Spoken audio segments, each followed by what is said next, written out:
क्या problem create हो रहा है, आपका उस पर क्या ओपिनियन है? देखिए, कलकत्ता एयरपोर्ट के अंदर में एक 130 साल पुराना मस्जिद है जो 130 साल से वहाँ है और वहाँ पर नमाज पढ़ा जाता है। और इसका प्रक्रिया ये है कि जो नमाजी हैं वो जाते हैं, उनको सीआईएसएफ बस में लेके जाते हैं, फिर नमाज पढ़ते हैं, वो वापस आ जाते हैं। बट एक चीज़ समझना पड़ेगा कि ये जो मस्जिद कलकत्ता एयरपोर्ट के अंदर है, ये अंतर्जातिक एयरपोर्ट है, हवाई अड्डा है, जहाँ जो बांग्लादेश और चाइना के एकदम नज़दीक का वाला एयरपोर्ट है। ये 3 टायर सिक्योरिटी एयरपोर्ट है जहां पर देश के प्रधानमंत्री, देश के गृह मंत्री सफर करते हैं। तो अभी देश के जो केंद्र सरकार, राज्य सरकार और एयरपोर्ट अथॉरिटी ऑफ इंडिया ने ये सिद्धांत लिया है कि अगर हम इस मस्जिद को हटा के कहीं और कर दें, जहां पर पश्चिम बंगाल सरकार नया मस्जिद बनाने में भी समर्थन करेगी, तो वहां पर क्या होगा, देश का जो सुरक्षा है वो अभी उनको सरकार को लग रहा है कि देश की सुरक्षा में कॉम्प्रोमाइज हो रहा है। तो उस देश का सुरक्षा में कॉम्प्रोमाइज भी नहीं होगा। और जो कलकत्ता हवाई अड्डे में सिर्फ 2 रनवे है, वो 2 रनवे बढ़ के 4 रनवे हो सकता है, जहां पर बहुत विदेशी एयरलाइंस भी आ सकते हैं और लॉजिस्टिक सपोर्ट भी मिलेगा। तो मैं ये मानता हूं कि देश की सुरक्षा सर्वोपरि है। देश की सुरक्षा को सामने रख के जो भी सिद्धांत लिया जाए उस पर समर्थन होना चाहिए। बंगाल की जनता का समर्थन है।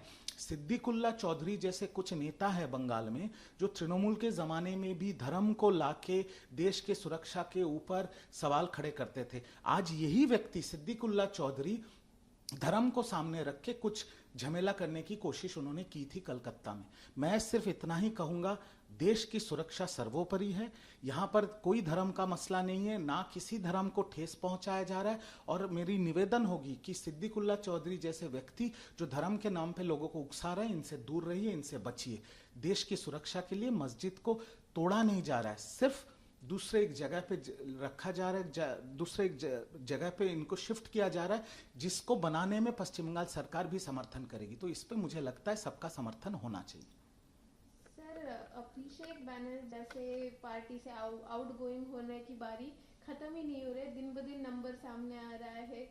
वी थॉट दैट कि असेंबली इलेक्शन के वक्त हुआ होगा, उसके बाद जब एमपी का रिबेल हुआ, लेकिन स्टिल इट्स गोइंग ऑन। इसे आप कैसे देखते हैं? देखिए, अभिषेक बैनर्जी जी ने जिम्मेदारी लेके जो पार्टी को ममता बनर्जी ने बनाया, ममता बनर्जी जी ने जन्म दिया, जिस पार्टी को के तरफ से ममता बनर्जी जी बंगाल के 3 बार के मुख्यमंत्री बनी, उस पार्टी को जिम्मेदारी लेके उन्होंने खत्म कर दिया। उस पार्टी को उन्होंने साइन बोर्ड बना दिया, क्योंकि उन्होंने पूरी पार्टी को बेच दी है। पर ममता जी अभी भी सोचते हैं वो शेर हैं, तो अगर वो शेर हैं तो उनको जंगल में छोड़ के आ जाए ना, तो उनका तो राजनीति में कोई जगह नहीं है।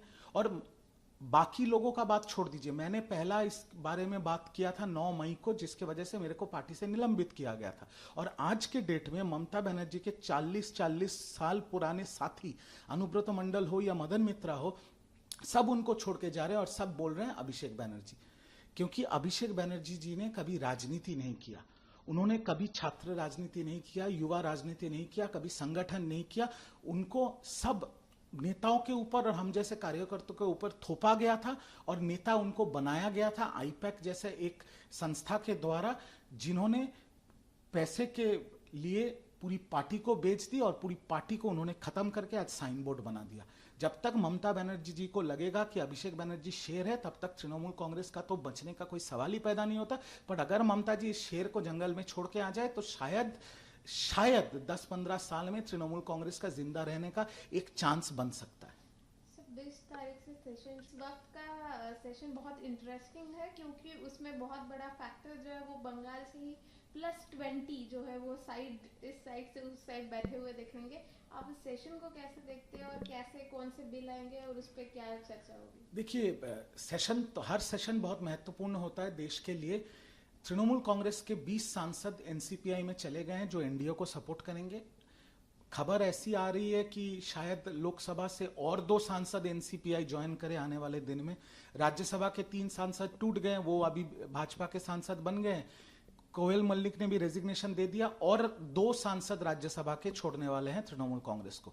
तो और ये सारे वोट जा रहे हैं एनडीए को। पर जो बिल्स हम सोच रहे थे कि इस अधिवेशन में लाएगी सरकार, जैसे delimitation bill, women reservation bill, 1 nation 1 election bill, शायद वो बिल इस बार नहीं आ रहे हैं, दूसरे और बिल्स आ रहे हैं। पर ये बहुत महत्वपूर्ण सेशन है।